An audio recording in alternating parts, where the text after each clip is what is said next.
J'ai essayé de créer ce webinaire de façon un peu ludique, un peu sympa, un peu pour sortir des sentiers battus de tous les articles déjà écrits sur des blogs ou autres là-dessus, et donc de prendre un angle très concret qui j'espère vous plaira et qui surtout aura pour but de vous faire réfléchir et de vous mettre dans les problématiques finalement que les répondants se posent quand ils répondent à des échelles de satisfaction.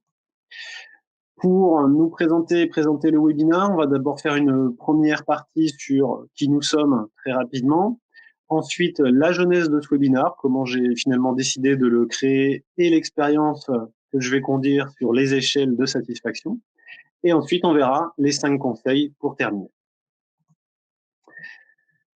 Donc pour vous accompagner aujourd'hui, eh bien, je suis Johan Duranton. Je suis présent dans le domaine de la satisfaction client depuis plus de 15 ans maintenant. Et à ce titre-là, j'ai vécu pas mal d'expériences sur les différents domaines de la satisfaction, évidemment, mais bien évidemment sur le sujet qui nous concerne aujourd'hui, c'est-à-dire les échelles de satisfaction.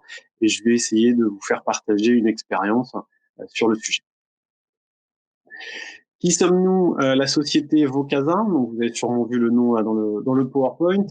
Vocasa, c'est pareil, c'est plus de 15 ans d'innovation, plus de 300 clients actifs et des bureaux sur Paris, Avignon et Grenoble, au niveau France notamment. Ce que l'on commercialise et ce que l'on vend, c'est une suite logicielle dédiée à tout ce qui est l'expérience client et collaborateur, avec des outils pour faire des enquêtes, pour mesurer la satisfaction, pour piloter l'amélioration continue et pour faciliter l'adhésion des équipes à cette amélioration et à cette mesure en continu, notamment quand on parle de cela. Donc je fais très très court sur qui nous sommes pour attaquer directement le sujet qui nous intéresse aujourd'hui. Et on va déjà parler de la genèse de ce webinaire, comment j'ai eu l'idée de le créer. Comme souvent en France, ça peut démarrer par un dîner entre amis, malgré le confinement. C'était après cette période du confinement, au beau milieu de l'été. On dînait avec une dizaine d'amis à la maison, issus de différents horizons, avec des âges plutôt similaires, la quarantaine pour faire simple. Et puis finalement, il me vient l'idée à ce dîner-là d'interroger mes amis sur 2 expériences qu'on a vécues ensemble, on passait des vacances ensemble, sur les derniers jours. Et ces 2 expériences, eh bien, c'est une expérience dans un restaurant en y allant à 12 personnes, donc avec 9 adultes et 3 enfants pour être très précis. Et puis une autre expérience où on avait passé une journée en canoë-kayak dans les calanques de Cassis, près de Marseille. Donc ça rappellera peut-être un peu les vacances à certains, vu qu'aujourd'hui il a l'air de pas faire beau un petit peu partout. Donc nous étions donc un groupe d'amis composé de différentes personnes dont vous allez voir les vrais prénoms pour le coup. Donc Anthony, Horatio, Cyril, Ludéric, Delphine, Stéphanie, Fatia, Nico et les enfants. Je n'ai pas interrogé les enfants sur les sujets.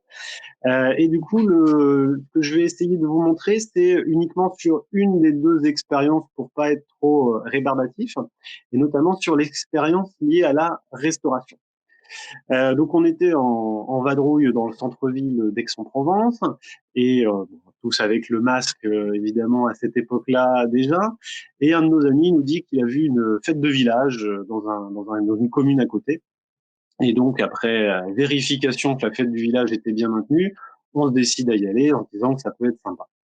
Arrivé sur place, finalement, la fête, elle n'était pas du tout maintenue. En demandant aux commerçants locaux, finalement, c'était annulé. Donc, le site internet n'avait pas été mis à jour.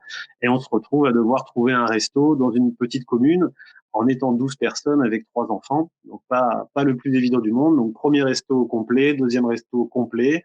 Et troisième resto, finalement, la personne arrive à nous faire une place et à nous installer une table. Et on peut, du coup, s'installer là-dessus. Donc il s'agit d'un resto classique avec une cuisine qui fusionnait à la fois les goûts plutôt provençaux et les saveurs des pays dans lesquels le restaurateur en question avait habité, dans les zones dans lesquelles il avait habité. Donc il y avait aussi bien des imports un petit peu de saveurs de Nouvelle-Zélande, comme de la Réunion, comme d'Afrique du Sud. Donc c'était une fusion assez intéressante. On dîne, moi de mon opinion, tout se passe très bien. On nous offre même le digestif, donc très sympa. Et puis du coup, le reste de ce webinaire et de l'expérience va intervenir le lendemain, puisque c'est au dîner du lendemain où je me décide à demander à chacun de mes amis qu'est-ce qu'eux, ils en ont pensé. Moi, de mon point de vue, c'était plutôt très très bien.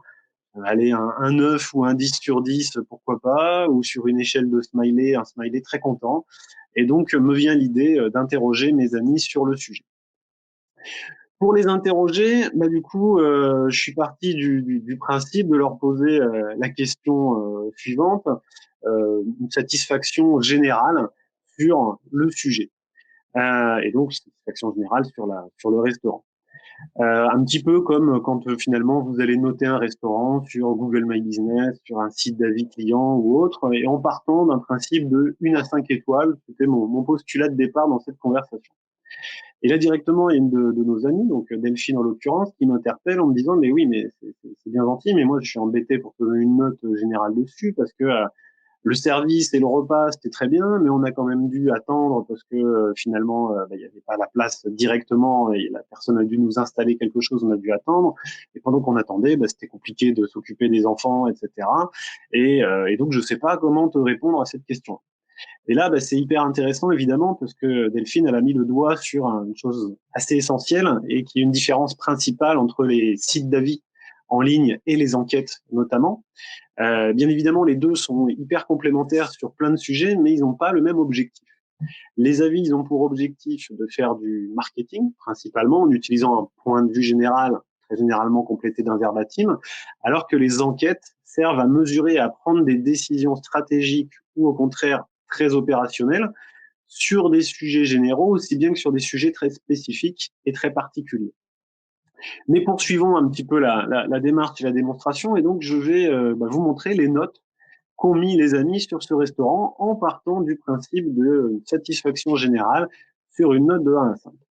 Et donc on voit que on est pourtant un groupe assez homogène dans les âges, pour le coup, dans les expériences, dans les façons de vivre, etc. On est amis du coup. Pour autant, on voit que certains ont mis 2 étoiles, donc comme Ludéric et Horatio, alors que d'autres, comme Cyril et Nico, avaient par exemple mis 5 étoiles. Donc ça veut dire quoi? Ça veut dire que sur finalement une même prestation vécue au même moment, etc., on arrive à avoir des écarts qui sont très importants et que l'on constate très clairement ici, également avec des personnes qui peuvent nous mettre 2 étoiles, ou plutôt jugées pas terribles, et d'autres qui nous mettent des 5 étoiles, c'était parfait. Donc là, évidemment, on peut se poser les questions, qu'est-ce qui fait une telle différence? Et je vous pose la question directement, à votre avis, qu'est-ce qui peut faire une telle différence dans une échelle de notation de ce type-là? Donc si vous pouvez répondre et faire vos propositions directement dans le chat, ça nous permettra d'en débattre et d'en discuter ensemble. Je ne sais pas si vous avez, certains d'entre vous, des idées sur qu'est-ce qui peut amener à des tels niveaux de différence. Alors, j'attends les réponses du coup. J'espère qu'il va y en avoir. Ok. L'humour du jour, le plat choisi. Donc, on est déjà sur des très bonnes réponses, en effet. Des attentes de base très différentes au départ. C'est très vrai, Vincent.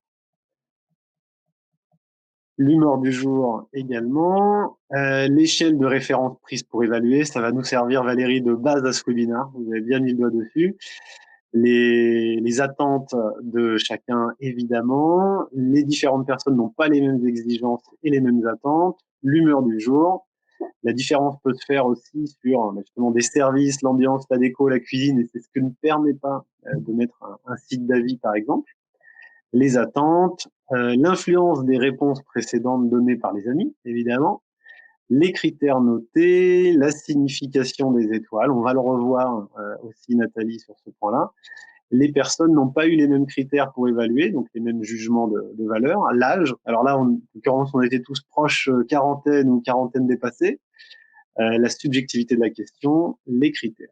Alors, je ne vais pas aller beaucoup plus loin parce qu'en effet, vous avez déjà donné beaucoup de choses et tout ce que vous avez dit est totalement vrai. Ce qui peut expliquer ces grands écarts, d'abord, c'est le niveau d'exigence. On n'est pas tous nés dans les mêmes familles. Il y a certains qui sont de familles peut-être de restaurateurs. Ils vont pas avoir le même niveau d'exigence que quelqu'un qui est né dans une famille où la cuisine n'était pas quelque chose de très central dans les attentes. Il y a la personnalité des répondants. Il y a des gens, évidemment, qui sont plutôt d'une nature très positive, enthousiaste et autres, et d'autres qui sont plutôt d'une nature moins positive, on va dire, et moins enthousiastes. Donc ça joue énormément aussi. Il y a les attentes au sens large, mais aussi les attentes de l'instant. Ce que je disais tout à l'heure sur Delphine, et ce qui a impacté, c'est que du coup, elle a jugé que l'attente elle était longue parce que fallait gérer des enfants qui couraient partout à ce moment-là, et donc ce moment-là n'était pas pour elle le meilleur, en tout cas en perception. Donc les attentes de l'instant sont très importantes. L'état d'esprit au moment de l'expérience est également très important, puisqu'on était plus dans un moment festif, joyeux, entre amis, etc. ou pas, mais aussi le moment où on répond il peut être décalé. Alors, en l'occurrence, je les ai interrogés 24 heures après l'expérience. Donc ça, ces deux éléments-là jouent l'un avec l'autre. Et également, c'est quelque chose que pointait du doigt Nathalie, c'est l'amplitude possible des réponses sur une échelle de 5 étoiles. Et ça va être tout le sujet de notre webinaire ici, évidemment. Et tout ce que vous avez dit à côté est évidemment vrai.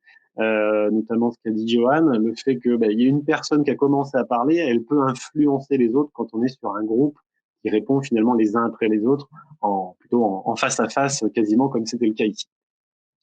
Donc on a vu les choses sur une échelle de 1 à 5.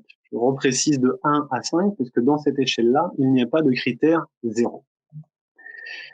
Autre échelle que l'on voit souvent, c'est une échelle avec 4 smileys. Même question, mais avec 4 smileys, et on voit que là, les résultats sont un petit peu différents.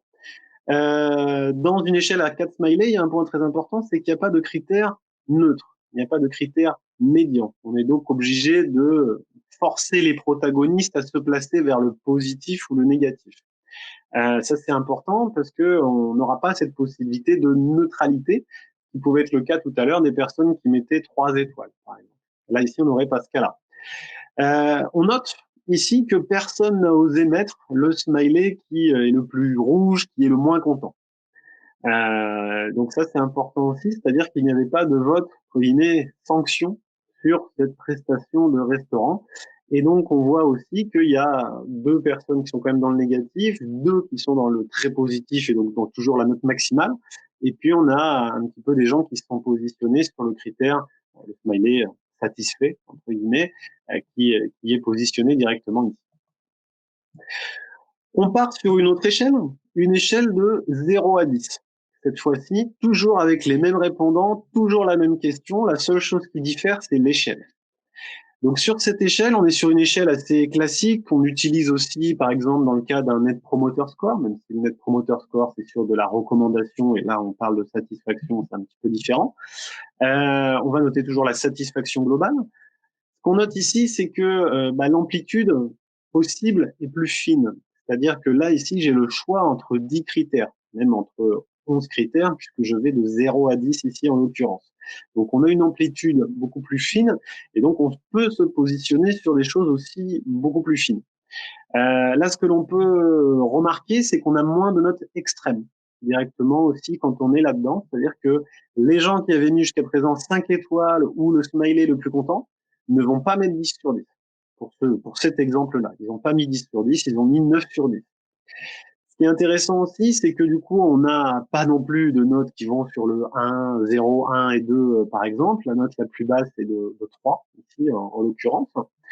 Là encore, pourquoi, à votre avis, on observe ces différences entre ces notes-là de 0 à 10 par rapport à ce que nous avions tout à l'heure?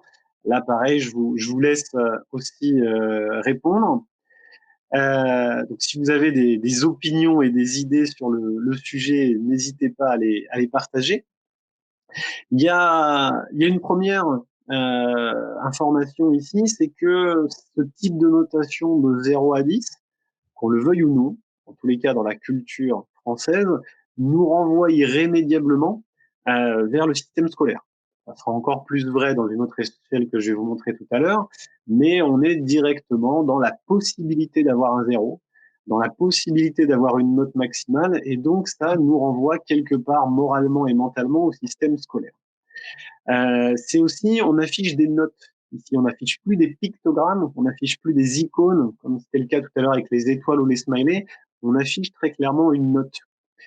Et donc, du coup, ça va faire que des personnes qui étaient plutôt très positives et très enthousiastes, ici, vont être plus modérées. Et donc, les gens qui avaient mis 5 étoiles, ne vont pas mettre 10 sur 10.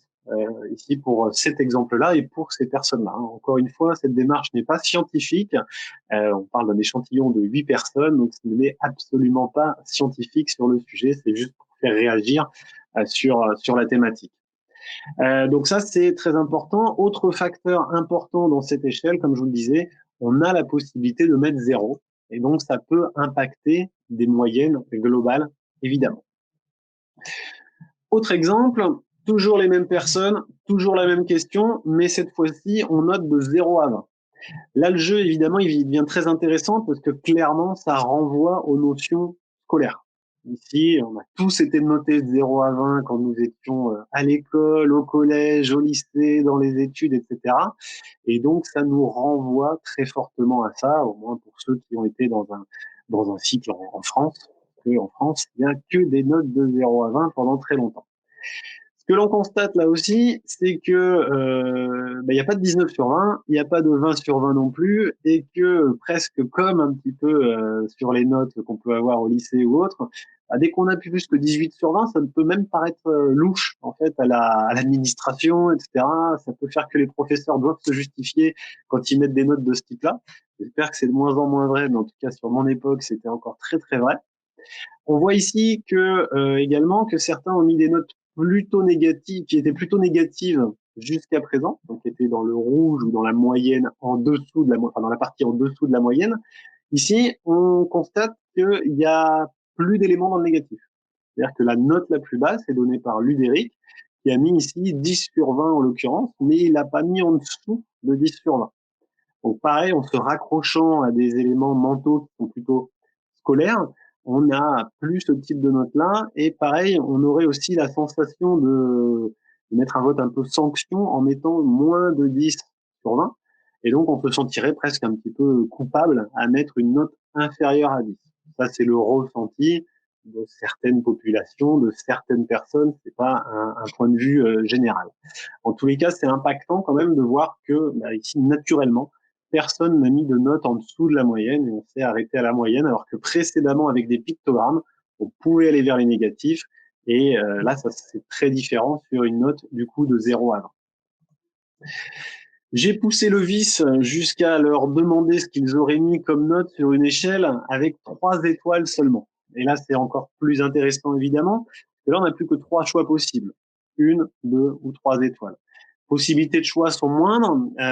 Les personnes qui, par exemple, on voit que les personnes qui n'avaient pas mis la note maximale jusqu'ici vont être quelque part un peu par cette échelle-là contraints de pouvoir mettre une note maximale. C'est le cas de Fatia ici qui avait jamais mis la note maximale sur les autres critères. Là, elle a choisi de mettre 3 sur 3. Si je veux le calibrer, c'est 10 sur 10, c'est 20 sur 20. C'est la note maximale. Donc ce type d'échelle-là, évidemment, influence beaucoup. On retrouve aussi plus de notes médianes. Beaucoup plus de personnes se sont positionnées du coup sur 2 étoiles. Et on n'a finalement aucune note minimale. C'est-à-dire que des gens qui avaient pu mettre jusqu'à 16 sur 20 de l'autre côté versus des gens qui avaient mis 10 sur 20 vont tous se retrouver à mettre 2 étoiles aussi. Donc c'est vous dire si l'échelle choisie a un impact très clair sur les résultats constatés. Autre facteur important, sur une échelle de ce type-là, il n'y a pas de facteur 0. Et donc, le fait de mettre une étoile, finalement, ne veut pas dire 0, ça veut dire, on doit le traduire sur 10, ça veut dire 3,33. Donc voilà un petit peu les éléments et on retrouve un petit peu des choses. Et ce que j'ai voulu faire, c'est faire une synthèse de tout ça pour voir les écarts, les disparités, etc. Ce que l'on peut voir, c'est que du coup, sur une échelle de 1 à 5, on a une note totale sur cet échantillon non représentatif, j'insiste encore dessus, on a une vocation de réflexion, pas scientifique du tout. On a une note de 58 et donc une moyenne sur l'ensemble des personnes qui ont noté à 7,25. Sur une échelle de Smiley, on passe sur une moyenne à 6,75, donc c'est noté plus durement. Sur une échelle de 0 à 10 à 6,63. Sur une échelle de 0 à 20 à 7,31.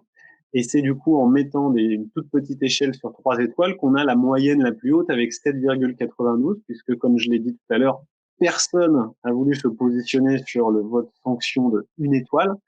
Ça force beaucoup les gens à se mettre au milieu. Et certains qui n'avaient pas mis la note maximale jusqu'à présent ont été capables de mettre 3 étoiles sur cette échelle-là. Donc on voit ô combien en fait il y a une influence du choix de l'échelle évidemment dans les notations, dans les moyennes que vous allez en obtenir. Alors du coup, on peut se poser la question de quelle échelle prendre. Et c'est là où en fait je vais pouvoir vous amener quelques conseils parce que c'est très dépendant de la nature de vos projets, évidemment. Je le rappelle encore, ce webinaire n'a pas une démarche, une vocation scientifique, il a juste pour but de faire réfléchir, bien qu'il soit quand même corrélé par beaucoup d'informations que nous, on traite chez Vocasa, qui nous permettent d'avoir des grands volumes, qui me permet de dire que je ne dis pas n'importe quoi en disant ça, évidemment, et ça tend à prouver un petit peu les éléments qu'on a vus ensemble, néanmoins, sur l'échantillon de base, ça n'est pas scientifique. Donc là, le but, c'est de réfléchir pour mettre le doigt sur des aspects liés aux échelles. À noter également qu'on n'a pas proposé dans les échelles, ça m'est pas venu en fait naturellement pendant ce dîner-là de proposer ce qu'on appelle une échelle de Likert.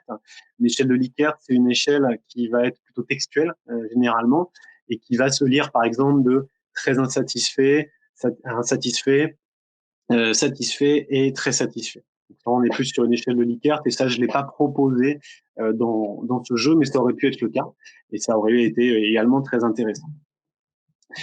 Donc, ça me permet maintenant d'aller sur les 5 conseils, évidemment, à vous donner. Les 5 conseils, eh bien, on va les voir déjà, et puis après, je vais les détailler par la suite. Premier conseil, c'est de réfléchir à son contexte. Des échelles très adaptables, très applicables dans un contexte de l'entreprise petit bateau ne seront peut-être pas les mêmes chez Alstom ou chez MMA.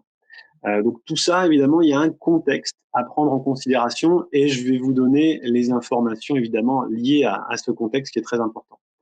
Le deuxième point, c'est de définir l'importance des indicateurs. Lesquelles sont vos questions les plus importantes? Quels sont les indicateurs qui vont devenir ce qu'on appelle les indicateurs macro et ceux qui vont rester peut-être des indicateurs plutôt micro, plutôt des indicateurs de critères. Troisième point, échelle paire ou impair. On nous pose souvent la question, on va revenir dessus. Quatrième point, l'équilibre de vos échelles. Encore beaucoup d'enquêtes que l'on voit passer ou que parfois on nous transmet contiennent des erreurs manifestes.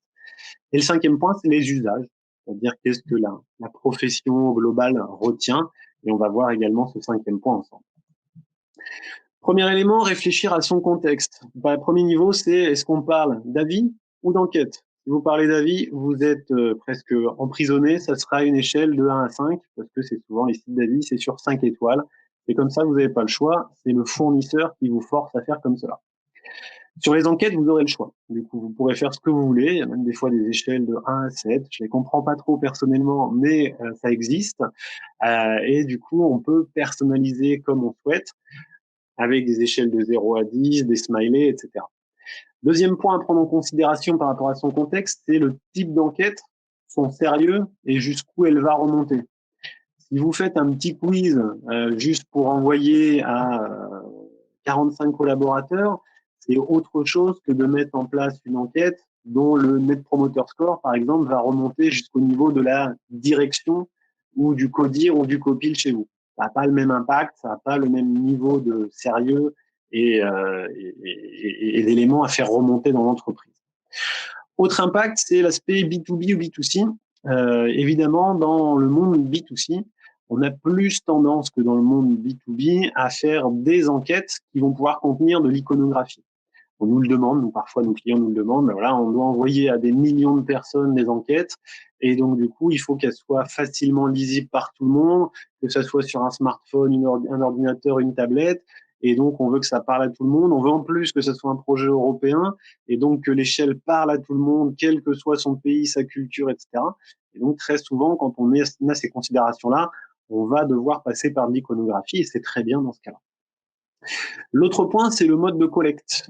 Évidemment, si vous faites des enquêtes au téléphone, par papier, sur Internet, par email, par SMS, sur une tablette, etc., les types d'échelles vont peut-être pas être tout à fait les mêmes. Quand on est sur une enquête sur une tablette, il faut que ce soit une échelle qui soit facilement interactive avec le doigt. Quand on est par contre sur des enquêtes au téléphone, où il y a un téléopérateur qui vous appelle pour vous faire remplir une enquête, etc., les échelles peuvent être très différentes dans ce cas-là. L'autre point, c'est la longueur du questionnaire. il y a des trucs et astuces qui permettent de rendre une apparence moins longue en questionnaire tout en posant autant de questions, grâce notamment aux tableaux de smiley, aux tableaux d'échelle, etc., qui vont permettre de donner la sensation à notre répondant de répondre à une question alors qu'en vrai, il a répondu peut-être à 3 questions. Donc ça, c'est hyper important et ça reste quelque chose de très impactant.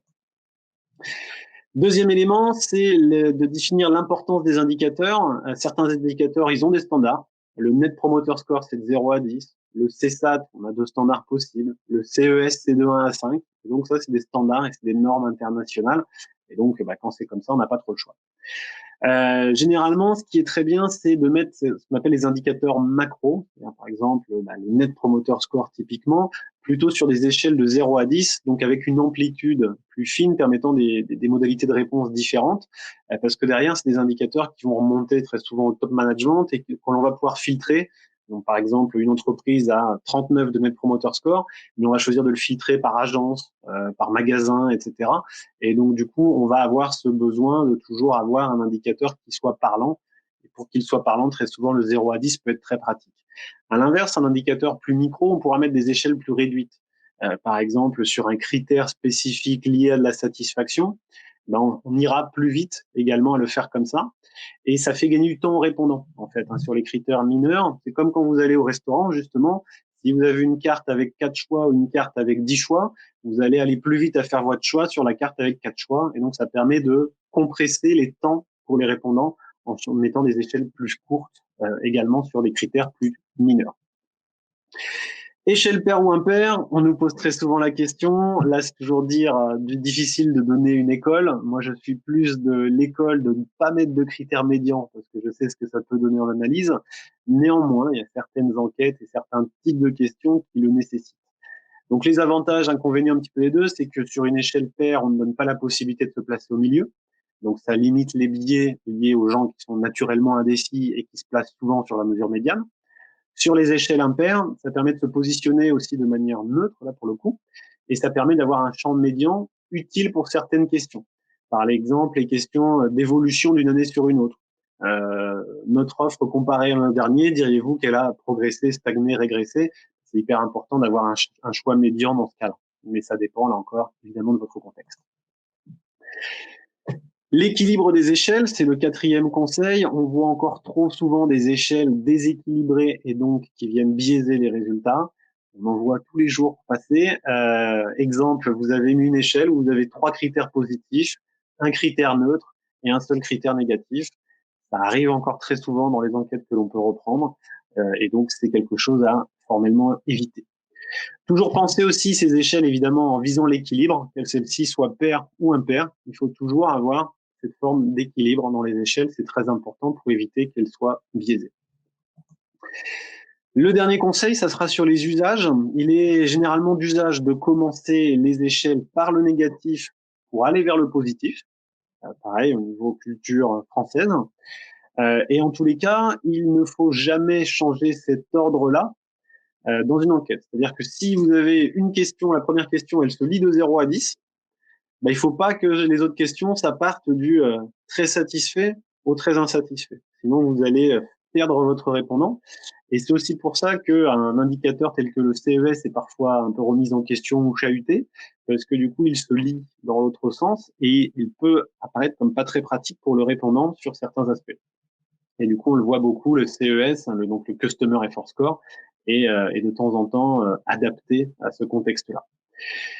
Notre conseil, c'est de mettre aussi le sens de l'échelle à chaque extrémité. Ça peut être très important parce que dans certaines cultures, notamment sur des projets européens, les Allemands, les germanophones, etc., vont considérer que le 1 est la meilleure note et le 10 est la moins bonne. Donc, du coup, il peut être important de dire 0, moins bonne note, 10, meilleure note, ou également de mettre des couleurs une fois qu'on a coché la case. Pourquoi pas, ça peut être utile. Il ne faut pas non plus multiplier les différents types d'échelles au sein d'un même questionnaire sous peine de perdre le répondant. C'est très important. Si vous avez, dotez-vous d'une, deux, trois échelles maximum par questionnaire. Si vous arrivez qu'à chaque fois les échelles sont différentes, votre répondant, ça va le faire abandonner. C'est assez flagrant dans les taux d'abandon qu'on peut observer. Et puis le dernier point, c'est le cas du ne se prononce pas ou non concerné. Là aussi, ça va dépendre du contexte et de votre questionnaire. Ça peut être intéressant de mettre un ne se prononce pas, non concerné quand on fait des scénarios à l'intérieur de ces questionnaires. Généralement, si on doit finir par le mettre partout, c'est qu'on a mal posé ces questions aussi. Donc, il faut faire assez attention à ce critère-là. Il peut être sur quelques questions, notamment dès qu'on scénarise des questionnaires. S'il finit par être partout, c'est qu'on a soit mal posé ces questions, soit on a mal fait sa base de données initiale et donc on connaît mal son répondant aussi. Ça peut être le cas.